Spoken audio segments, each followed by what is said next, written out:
Electricity हम पढ़ रहे थे। बेसिक इलेक्ट्रिसिटी में हमने जो समझा था वो इलेक्ट्रिसिटी का परिचय समझे थे, मुक्त इलेक्ट्रॉन्स के बारे में पढ़े थे, विद्युत क्षेत्र के बारे में हम पढ़े थे। विद्युत क्षेत्र के बारे में आपने पढ़ा था, शायद थोड़ा सा आप लोगों को अगर याद हो तो इस तरीके से आप कुछ पढ़े थे कि एक फैन है और इसका आपने प्रैक्टिकल भी करे थे कि इस फैन में यहाँ पर क्या बनता है, आपका मैग्नेट बनता है। क्या बनता है?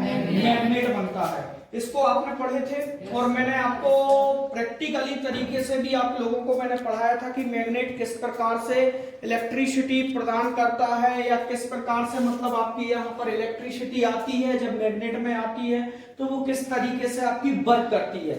इसका प्रैक्टिकल हमने किस में देखे थे? फैन में देखे थे। किस में देखे थे? फैन में। आज हम कुछ इंपॉर्टेंट राशियों के बारे में पढ़ रहे हैं, जो राशियां आपकी, जैसे मान लो आपको कोई चीज मापना हो, क्या करना हो? मापना हो।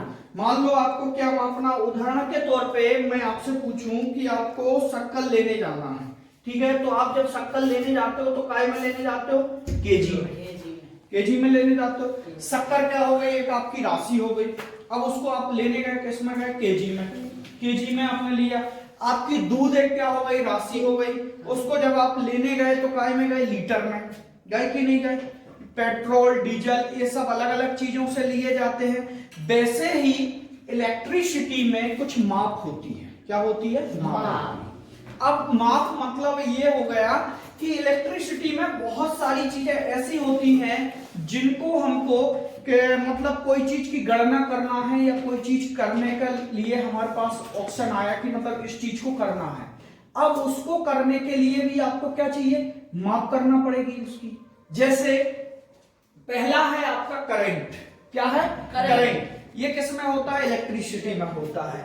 अब करंट तो होता है, अब कोई वायर है, ये वायर है, उस वायर में आपकी क्या आ रही? इलेक्ट्रिसिटी आ रही है। अब उस इलेक्ट्रिसिटी को आपको काय में मापना है। उस इलेक्ट्रिसिटी को हमको मापना, उसमें तीन चीजें हो। जैसे मान लो आपकी कोई इलेक्ट्रिसिटी एसी चल रही है और इस एसी का यही होता है, एसी का ये होता है। डीसी आपकी क्या होता है? डायरेक्ट होता है। एसी का अल्टरनेटिव कहते हैं और डीसी को डायरेक्ट करंट कहते हैं, ठीक है? अब एसी को जब हमको मापना है तो एसी को, पूरी एसी को तो नहीं माप सकते हैं। ऐसा थोड़ी कि सप्लाई चल रही और हमने एसी को माप दिया। एसी में कितनी चीजें होती है देखो आप। एक होता है आपका करंट। क्या होता है? करंट। और दूसरा होता है वोल्टेज। ठीक है। तीसरा होता है रेजिस्टेंस। इसके बाद होता है आपका विभवांतर। ये सारी चीजें होती हैं आपकी।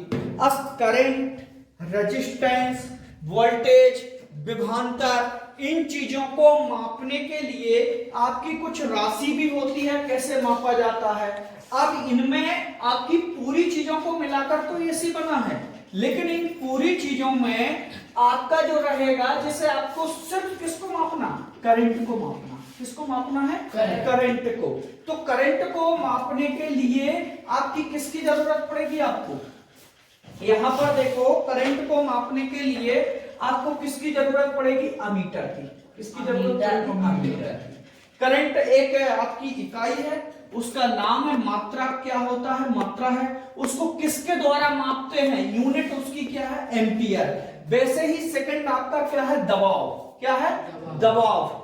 दबाव को किससे मापते हैं? वोल्ट से। वोल्ट दो चीजों को मापता है, एक वोल्टेज को मापता है। कुछ राशियां ऐसी होती हैं जो दो तीन चीजों को एक ही चीज से मापा जाता है। जैसे दबाव को भी आप किससे मापते हो? वोल्ट से मापते हो। और वोल्टेज को भी किससे मापते हो? आप वोल्ट से मापते हो। तीसरा है आपका क्या? शक्ति। शक्ति मतलब होता है आपका पावर, एनर्जी जो होती है। इसको आप किससे मापते हो? वाट से। और एक होता है आपका क्या? डब्ल्यू, मतलब वाट मीटर के द्वारा आप क्या माप सकते हो? वाट मापते हो। इसके बाद है आपका ऊर्जा। ऊर्जा को मापते हैं हम kWh में। अब ये जो kWh है, इसका फुल फॉर्म कोई एक स्टूडेंट बता सकता खड़े होके? kWh का फुल फॉर्म क्या होता? kWh कोई बताएगा? kWh इसको बोलते हैं किलो वाट हर्स। क्या बोलते हैं? Kilowatt hours. ये अब किलोवाट जो हर्स होता है वो आप किसको? ऊर्जा को माप रहे हैं। यहीं पर मैं आपसे अगर दो चीजें कहूं, दो चीजें आपकी क्या क्या है, एक हो गई आपकी मोटर, एक क्या हो गई आपकी मोटर, और दूसरा हो गया आपका ट्रांसफार्मर। मैं टी बना दूं ट्रांसफार्मर से, मोटर एम मोटर और टी मतलब ट्रांसफार्मर। अब ये थोड़ी बड़ी चीजें हो जाती हैं, आपको आगे को पढ़ने को मिलेगा। इसी में अब मोटर को मापोगे या मोटर की जब हम गणना करते, क्या करते हैं, मोटर की गणना करते हैं, तो मोटर की गणना काय में करते हैं हम, केडब्ल्यू। किसमें करते, केडब्ल्यू में, वही आपका केडब्ल्यू ये वाला।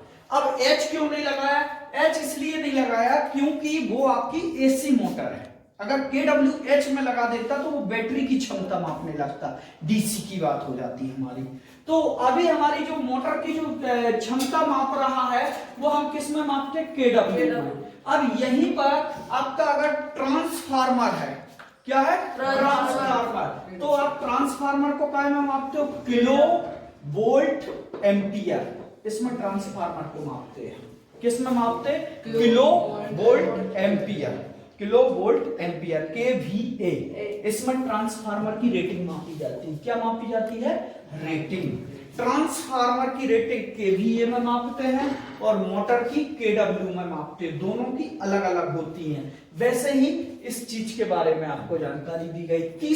पांचवा पॉइंट है आपका रेजिस्टेंस। क्या है, रेजिस्टेंस, जिसको हम क्या आर से संबंधित रखते हैं, किससे संबंधित रखते हैं, आर से। ये जो होता है हमारा प्रतिरोध होता है, क्या होता है, प्रतिरोध। अब ये जो प्रतिरोध होता है मैंने आपको पढ़ाया भी था, रेजिस्टेंस क्या होता है, अपने में से बहने वाली धारा का विरोध करता है। क्या करता है, अपने में से बहने वाली धारा का विरोध करता है। क्यों करता है विरोध, अब मैं आपसे बता रहा हूं। दो प्रकार के रेजिस्टेंस होते हैं, एक होता है आपका वेरिएबल रेजिस्टेंस, वेरिएबल रेजिस्टेंस जो होता है ये आपका, या हम इसको बोलते हैं परिवर्ती रेजिस्टेंस, हिंदी में बोलते हैं परिवर्ती रेजिस्टेंस। और दूसरा होता है आपका स्थायी रेजिस्टेंस। स्थायी रेजिस्टेंस जो होता है वो हमारे किसी वायर में होता है, वायर जैसे ये वायर है ऊपर, उस वायर में इलेक्ट्रिसिटी जो हमारी जा रही है तो वो वायर के अंदर जितना रेजिस्टेंस है, जैसे मतलब मैंने दो वायर लिए, नंबर एक, पहला वायर लिया अपन ने किसका, कॉपर का, और दूसरा वायर लिया अपन ने किसका, मान लो आपने एल्युमिनियम का लिया। अब मैंने आपको ऐसा कुछ पढ़ाया था कि जो अधिक कंडक्टर होता है, मतलब इलेक्ट्रिसिटी का वेस्ट कंडक्टर जो होता है उसमें रेजिस्टेंस की मात्रा क्या होती है, कम होती है। क्या होती है, कम। और जिसमें मतलब कॉपर की अपेक्षा, किसकी अपेक्षा, कॉपर की अपेक्षा एल्युमिनियम का रेजिस्टेंस क्या होगा, अधिक होगा। अगर मैं जिन दोनों की तुलना करूं, ये दोनों की आपस में तुलना करूं, तो एल्युमिनियम में रेजिस्टेंस की मात्रा अधिक होगी और कॉपर में रेजिस्टेंस की मात्रा कम होगी। ये जो रेजिस्टेंस कहलाएगा, ये हमारा कौन सा रेजिस्टेंस कहलाएगा, स्थायी रेजिस्टेंस। कौन सा रेजिस्टेंस कहलाएगा, स्थायी रेजिस्टेंस। और एक रेजिस्टेंस हमारा कौन सा होता है जो कि हम बनाते हैं, उस रेजिस्टेंस को एक कॉइल के द्वारा बनाते हैं। एक कॉइल किसी चीज पर लपेटी जाती है और उस कॉइल में दो आपके पॉइंटर बने होते हैं, एक पॉइंट यहाँ, एक पॉइंट यहाँ। इन पॉइंटों को जब हम इस तरीके से सरकाते हैं आगे पीछे को, तो वो रेजिस्टेंस की मात्रा को कम या ज्यादा करता है। मतलब या तो उसको बेस्ट कंडक्टर करता है या थोड़ा कम कंडक्टर करता है। उस तरीके से हमारा क्या काम करता है, रेजिस्टेंस वर्क करता है। ठीक है, दो प्रकार के रेजिस्टेंस थे। इसका मेन काम होता है अपने में से बहने वाली धारा का विरोध करना। ओके, इसके बाद नेक्स्ट है हमारा पावर फैक्टर। क्या है, पावर फैक्टर। ये भी मैंने आपको जब फैन का पढ़ाया था तो उस टाइम पे मैंने आपको बताया था कि वास्तविक और आभासी, वास्तविक और आभासी दोनों के बीच के मान को क्या कहते हैं, पावर फैक्टर कहते हैं। वास्तविक और आभासी, इसको हम जो प्रदर्शित करते हैं वो किससे करते हैं, एफ से प्रदर्शित करते हैं। किससे करते हैं, एफ से प्रदर्शित करते हैं। वास्तविक और आभासी दो प्रकार के हमारे प्रतिबिंब होते हैं, उन दोनों के जो बीच का मान होता है वो हमारा पावर फैक्टर होता है। पावर फैक्टर को हमेशा किस में मापते हैं, डेसिमल में। किस में मापते हैं, डेसिमल में मापते हैं। फिर होता है हमारा फ्रीक्वेंसी मीटर। फ्रीक्वेंसी मीटर का काम होता है फ्रीक्वेंसी को मापना। किसको मापना, फ्रीक्वेंसी को मापना। अब थोड़ा सा मैं आपको फ्रीक्वेंसी के बारे में समझा देता हूं। ठीक है, किसके बारे में? फ्रीक्वेंसी के बारे में। फ्रीक्वेंसी जो होती है वो जनरली आपकी किसमें पाई जाती? सबसे पहले तो हमको ये पता होना चाहिए कि फ्रीक्वेंसी जो होती है वो होती क्या है। ये एक साइकिल होती है। फ्रीक्वेंसी एक साइकिल टाइप की होती है जो एक सेकंड में, जो हमारी एसी चल रही है इसमें 360 का जो हमारा वो बनाती है, साइकिल बनाती है। ये जो साइकिल बनता है वो एक सेकंड में हमारी जो साइकिल बनती है उसकी बात कर रहा है।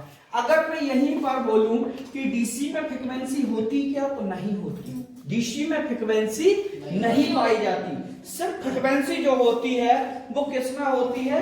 एसी में होती है, ना कि डीसी में होती। अगर आपसे पूछा जाए कि डीसी की फ्रीक्वेंसी कितनी होती है तो आप बोलोगे 0। कितनी होती है? 0। और अगर यहीं पर एसी की फ्रीक्वेंसी पूछी जाए तो एसी 360 नहीं होती बेटा। ये जो है उसका राउंड बता रहा है कि उसके उस पर राउंड लेता है। एसी की फ्रीक्वेंसी जो होती है, फ्रीक्वेंसी 4 प्रकार से होती। कितने प्रकार से होती? 4 प्रकार से। जनरली हम जो पढ़ रहे हैं वो 4 प्रकार की पढ़ रहे हैं। कौन कौन सी? एक होती है यूएसए, अमेरिका की जो फ्रीक्वेंसी है वो 60 है। कितनी है? 60। इंडिया की जो फ्रीक्वेंसी है वो है 50 हर्ट्ज। इसको इस तरीके से करते हैं।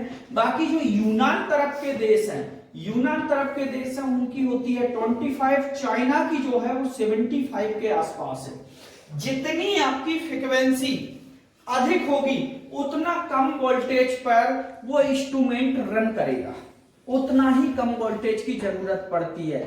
जे हमारी देखना 25 जो फ्रीक्वेंसी है, ये 25, इसके लिए हमारा क्या है?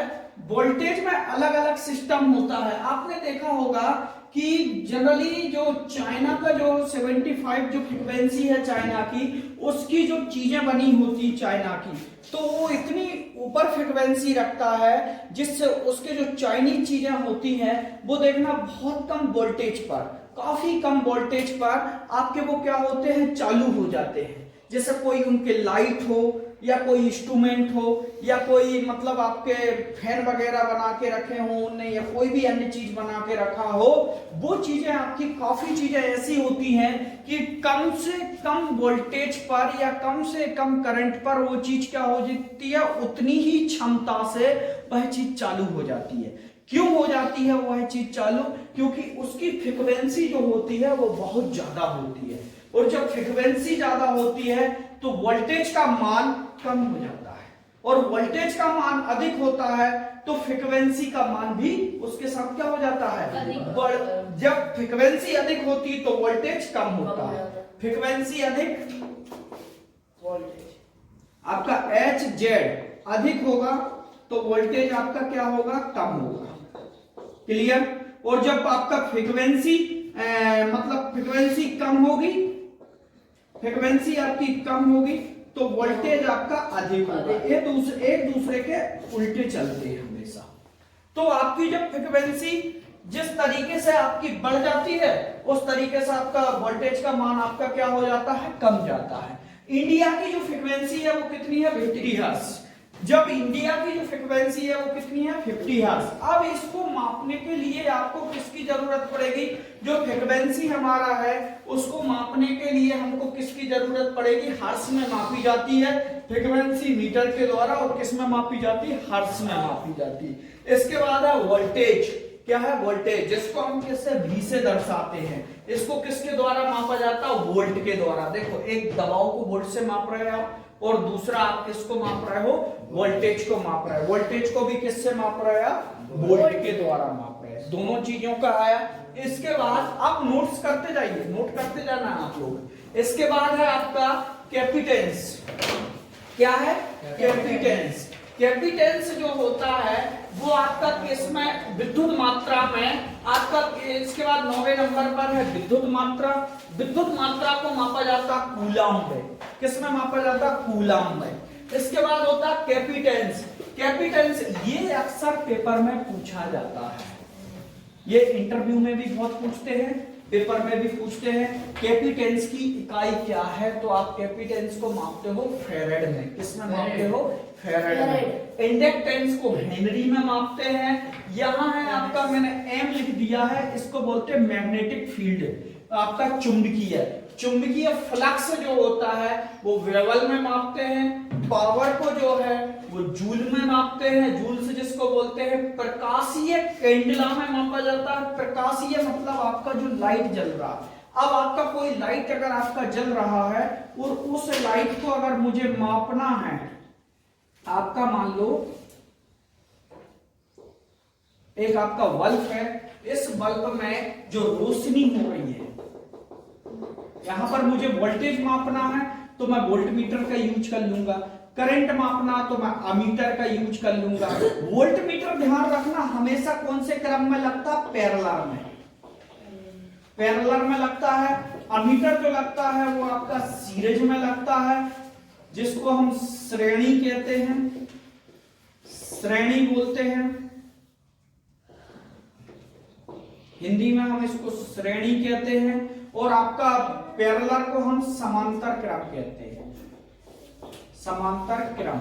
ये दोनों चीजों का होता है अमीटर और वोल्टमीटर का। यहां पर मेरा जो है वो प्रकाश को माप रहा हूं। अब प्रकाश को मापने के लिए जिस युक्ति का प्रयोग किया जाता है वो होता है आपका कैंडेला। किसका किया जाता है? कैंडेला का। ये जो प्रकाश पड़ रहा है, इस प्रकाश को मापने के लिए मुझे काय की जरूरत पड़ेगी? कैंडेला की, इसको मापने के लिए। इसके बाद होता है मेरा तापमान। अब तापमान जो आपका पड़ता है, जैसे सूर्य जो है और सूर्य की जो रोशनी पड़ रही है, इस रोशनी को आप में से कोई स्टूडेंट मुझे बता सकता है कि प्रकाश की चाल कितनी होती है?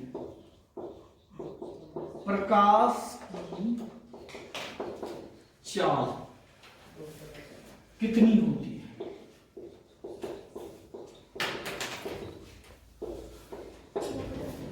एनी स्टूडेंट कोई बता सकता? जो बताए वो हाथ खड़ा कर दो। प्रकाश की चाल कितनी होती है? पीछे नींद आ रही क्या? नहीं, ऐसा लग रहा कि नींद आ रही। ये तो सिंपल क्वेश्चन है कि प्रकाश मतलब अच्छा ठीक है, प्रकाश की चाल नहीं बता सकते तो कोई मुझे ये बता सकता कि इलेक्ट्रिसिटी की चाल कितनी होती है? इलेक्ट्रिसिटी चाल समझते हो आप लोग? चाल का मतलब होता है स्पीड। मतलब आप जैसे मतलब मोटरसाइकिल है आपकी, मोटरसाइकिल की स्पीड कितनी होती है? आपने देखा होगा, उनने एक हाथ खड़ा किया। क्या नाम बेटा आपका? अभिषेक गौर। अभिषेक गौर। अभिषेक गौर, आप बताओ कितनी होती चाल? बिजली की चाल होती है 3000 से ऊंची 3000 किलोमीटर पर आवर की स्पीड से। नहीं, ऐसे नहीं है, एक रॉन्ग है अपना। इलेक्ट्रिसिटी की चाल ये जो आप बता रहे हो ये रॉन्ग है अपना, इतनी नहीं होती है। आपकी जो चाल है वो आप गलत बता रहे हो। कितनी होती है? अनलिमिटेड। अनलिमिटेड तो कोई चीज ही नहीं होती। अनलिमिटेड तो सर होती है नंबर्स। नंबर्स देखो, मुझे ये बताओ, बिना नंबर्स के कोई चीज चलेगी क्या? दुनिया की कोई भी बुलेट ट्रेन भी आपकी जो चलती है उसमें नंबर है, प्रकाश की चाल में भी नंबर है। इतना बता सकता हूं मैं आपको कि प्रकाश की चाल और इलेक्ट्रिसिटी की चाल, आवाज नहीं बेटा, प्रकाश की चाल और इलेक्ट्रिसिटी की चाल, दोनों की चाल एक दूसरे के क्या होती है? तुल्य होती है। तुल्य मतलब समान होती है।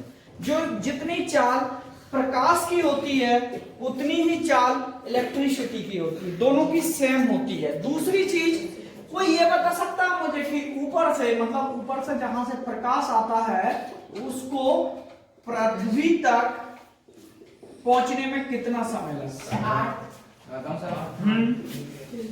7 से 8 मिनट।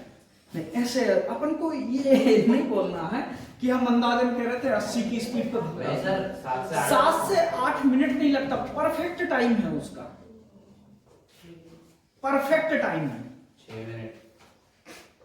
आप उसको सर्च करके आना कल, ठीक है? मैं आपसे क्वेश्चन पूछूंगा मोबाइल से सर्च नहीं करना, आपको एक दूसरे से पूछ के सर्च करना। अगर मोबाइल का ही यूज करोगे तो फिर पूरे लाइफ टाइम मोबाइल यूज करते रहोगे। सिर्फ मैं आपको इतना बता दे रहा हूं, इलेक्ट्रिसिटी की जो चाल होती है वो 3×10⁸ मीटर पर सेकंड होती है। ये इसकी चाल होती इलेक्ट्रिसिटी की। कितनी होती? 3×10⁸ मीटर पर सेकंड। ये इलेक्ट्रिसिटी की चाल होती है। जो इलेक्ट्रिसिटी होती है उसकी चाल ये होती है। यही आपकी एक प्रकाश की चाल के तुल्य होती है। क्या होती है? प्रकाश की चाल के तुल्य मतलब समान होती है, बराबर होती है। अब आपसे जो पूछा जा रहा था वो ये पूछा जा रहा था कि पृथ्वी तक पहुंचने में उसको कितना समय लगता है। ये चीज आपको बताना है कल की डेट में, या मुझे कमेंट करके भी बताओगे। जो वीडियो देखोगे वो कमेंट करके बताओगे। जो ऑफलाइन क्लास ले रहे हो वो कल मुझे सर्च करके लाके बताओगे कि कितना परफेक्ट टाइम लगता है इसको पृथ्वी तक आने में, प्रकाश को। ठीक है। इसके बाद नेक्स्ट है हमारा कैंडेला। यहां तक हो गया था तापमान। तापमान को हम किस में मापते हैं? केल्विन में मापते हैं। और ये इसकी चाल थी। आगे जब हम क्लास पढ़ेंगे तो उसमें हम समझेंगे आगे की चीजों को, जिसके अंतर्गत हम काफी सारी चीजें अब आपकी आना चालू हो जाएंगी, जिसमें विद्युत धारा के प्रभाव पढ़ेंगे। हम लोग क्या पढ़ेंगे? विद्युत धारा के प्रभाव पढ़ेंगे। और विद्युत धारा के प्रभाव में जो हम पढ़ेंगे उसमें रासायनिक प्रभाव क्या होता है, किस तरीके से रासायनिक प्रभाव वर्क करता है, ऊष्मीय प्रभाव, चुंबकीय प्रभाव, गैसीय प्रभाव आपका क्या होता है, किरणें के बारे में क्या होता। यहां तक हमारा ये जो यूनिट था 3 यूनिट वो चलता रहेगा। उसके बाद में फिर हमारा आ जाएगा कंडक्टर। कंडक्टर के बारे में पढ़ेंगे हम, सेमी कंडक्टर के बारे में पढ़ेंगे, इंसुलेटर के बारे में पढ़ेंगे। इसके बाद आगे को पढ़ेंगे। अभी हमारा जो पढ़ा था आज कुछ इंपॉर्टेंट चीजें थी मापने वाली, वो पढ़े। ठीक है। इस